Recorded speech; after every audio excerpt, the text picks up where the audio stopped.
Mr. Gerlach, thanks for joining me. Thank you for having me. According to your report, the crisis between Russia and Ukraine will have two offsetting effects on the economy. So how to understand two offsetting effects? Is this a global impact? Yes, it will have a global impact, and it will impact on the global economy, I think, in two offsetting ways. The most obvious way is that it will push up energy prices in particular, and a number of other prices, and this will lead to higher inflation across the world. And the second impact is that these higher energy prices will raise firms' production costs and tend to restrict firms' supply of goods. It will slow the global economy. So we'll have more inflation and less economic activity. You said this crisis will boost inflation. Oil price hits new high since 2008. Gold tops $2,000, and other metal and food prices rise sharply as well. Which source of inflation worries you the most? We have to remember that oil prices very often rise a lot and fall a lot, and then they sort of stop. They stop moving, and then after some time, the inflationary impact disappear. What I think is particularly worrisome from an international perspective now is food price inflation. Unfortunately, it will be relatively less developed economies that import a lot of food. We know that there's a very strong negative relationship between the amount of food and the economy consumes, so the importance of food in the consumer price basket and the level of economic development in that economy. Poorer economies, they tend to have a very large part of the consumer price index are food prices.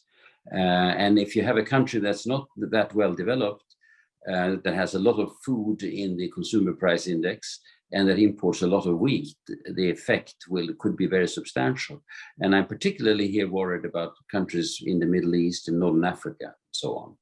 How serious will inflation be? What is the worst possible impact on global economy? Oil prices have risen very, very much, as you noted. But the world economy has become less energy dependent than it was 20 or 30 years ago. So that will tend to mitigate the effect. Some countries will rely more on imported oil than others. So it will have an effect that will vary across countries. The key thing here is really for how long will oil prices stay high and how high will they rise? And that's just something we cannot really know right now. It depends on how this crisis will develop. In your career, have you seen any other situations that can be comparable to the current one? I think there are a few examples like this. Of course, we had the first really large global oil shock in 1973 and also in 1979. And those had extraordinarily large impact on inflation. Also in developed economies, much of Western Europe had inflation rates of 15 or 20%. And that led to very, very severe recession as companies' production costs surged when energy prices and oil prices picked up. The world is different now than it was from 50 years ago. In particular, modern economies use less energy in producing output.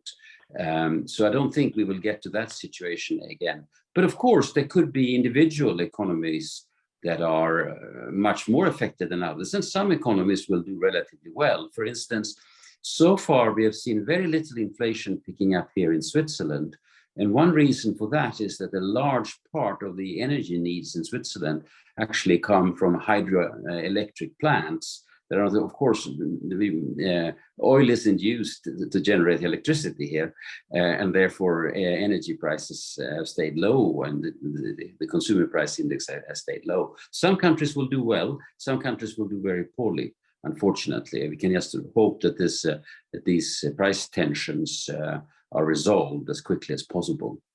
Do you think the conflict between Russia and Ukraine will cause a financial crisis? No, I don't think so. One reason for that is that I think after the global financial crisis in 2008, central banks, monetary authorities, financial regulators across the world realized that the world was a much riskier place than they had thought.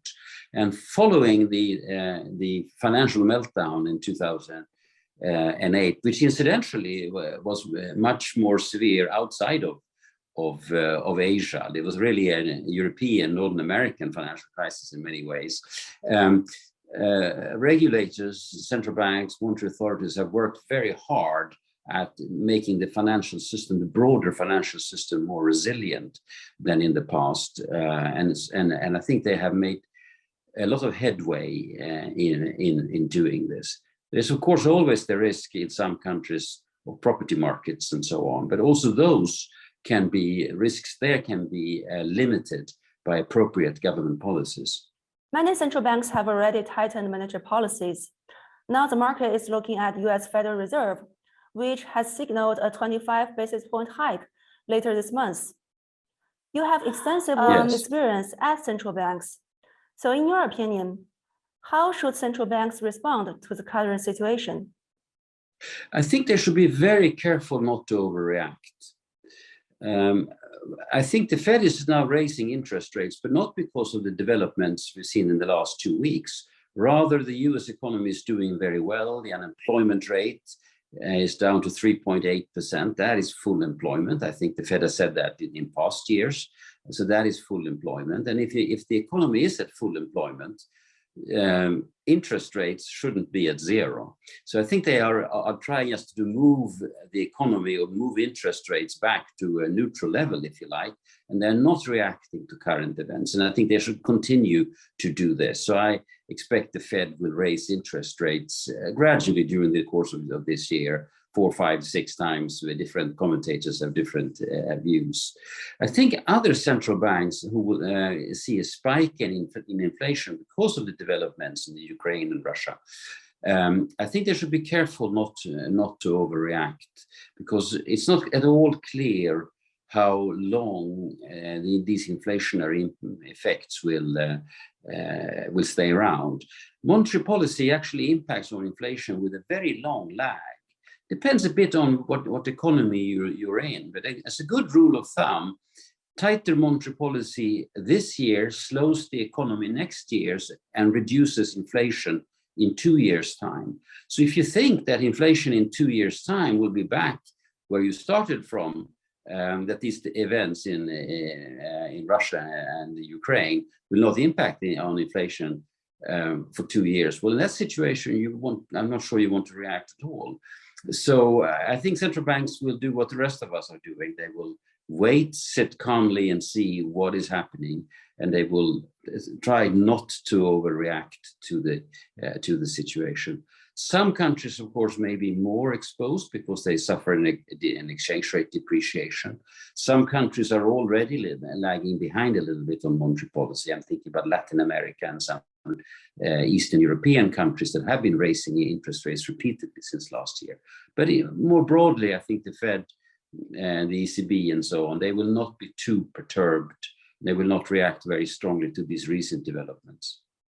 In particular, how will this conflict affect the economies of Russia and Ukraine? It's terrible. I mean, it's obvious that the economy in the Ukraine will suffer a very, very large recession. It is also very bad news for the Russian economy, because the sanctions that have been put on Russia will have a very large impact on the Russian economy.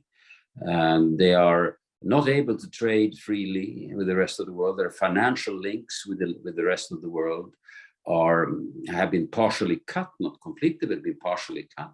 That doesn't lead to a collapse in the Russian economy, but it means that the Russian economy will be growing at a much, much lower rate in the next couple of years. I assume that actually the Russian economy will contract a bit, but not a very large number. But it will be like running against the wind.